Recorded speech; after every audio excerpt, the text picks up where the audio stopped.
नमस्कार, एजुकेशन नगरी की खास पेशकश एजुकेशन बुलेटिन में आपका स्वागत है। मैं हूं ललित वर्मा। चलिए रुक करते हैं शिक्षा जगत से जुड़ी बड़ी खबरों की ओर।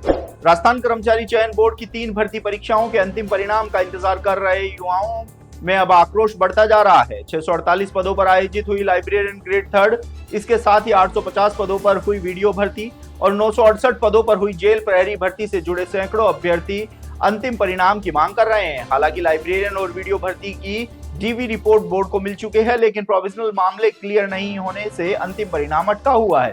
तो वहीं जेल प्रहरी भर्ती में भी डीवी का अंतिम चरण समाप्त हो चुका है और अभ्यर्थी इसके अंतिम परिणाम की मांग तेज कर चुके हैं। ऐसे में अब देखना होगा कि कर्मचारी चयन बोर्ड इन तीनों ही भर्तियों का अंतिम परिणाम कब तक जारी करता है। चतुर्श्रेणी कर्मचारी भर्ती के दिव्यांग अभ्यर्थी इस समय काफी परेशान है, जिसकी वजह है मेडिकल जांच की तारीख और समय।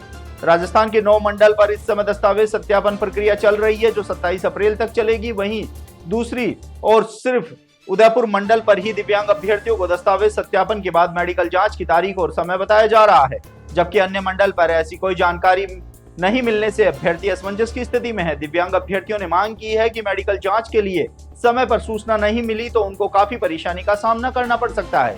इसलिए मेडिकल से करीब 10 से 15 दिन पहले उनको इसकी सूचना दी जाए, जिससे उनको कोई परेशानी न हो। पीटीआई भर्ती 2022 एक ऐसी भर्ती है जो हमेशा से ही विवादों में रही है।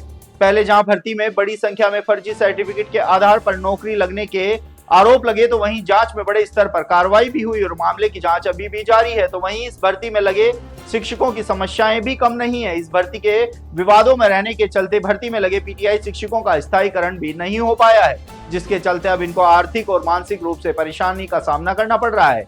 भर्ती में लगे शिक्षकों ने आरोप लगाते हुए कहा है कि इस भर्ती में फर्जीवाड़े के आरोप लगे हैं और जांच भी चल रही है, लेकिन जो अभ्यर्थी अपनी मेहनत से नौकरी हासिल की है उनको भी सजा भुगतनी पड़ रही है। इसलिए जल्द से जल्द जांच पूरी करते हुए स्थायीकरण करने की युवाओं ने मांग उठाई है। शिक्षक भर्ती लेवल 2 के 1301 चयनित शिक्षक इस समय अनिश्चितकालीन धरने पर बीकानेर निदेशालय के बाहर धरने पर बैठे हैं। इन चयनित शिक्षकों की एक ही मांग है कि इनका स्थायीकरण किया जाए। 11 महीने बीत जाने के बाद भी चयनित शिक्षक स्थायीकरण नहीं होने से मानसिक रूप से परेशान है। चयनित शिक्षकों का आरोप है कि बोर्ड की गलती की वजह से सवालों के जवाब संशोधित परिणाम में बदले गए, लेकिन कोर्ट ने चयनित शिक्षकों को बाहर नहीं करने के आदेश दिए।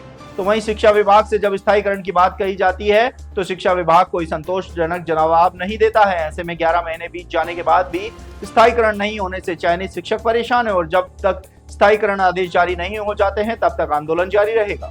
6433 पदों पर आयोजित हुई पशु परिचर भर्ती के सैकड़ों अभ्यर्थी ऐसे हैं जो आज भी नियुक्ति का इंतजार कर रहे हैं। गौरतलब है कि स्पोर्ट्स और पीएच कोटे के अभ्यर्थियों को भर्ती में नियुक्ति नहीं मिली है, क्योंकि इनकी जांच पूरी नहीं हो पाई है। भर्ती का परिणाम आने के बाद भी विवाद खड़ा हुआ था। नॉर्मलाइजेशन के चलते भर्ती विवादों में रही थी। हालांकि कई बार प्रदर्शन के बाद भी नॉर्मलाइजेशन को सही मानते हुए भर्ती को आगे बढ़ाया गया था।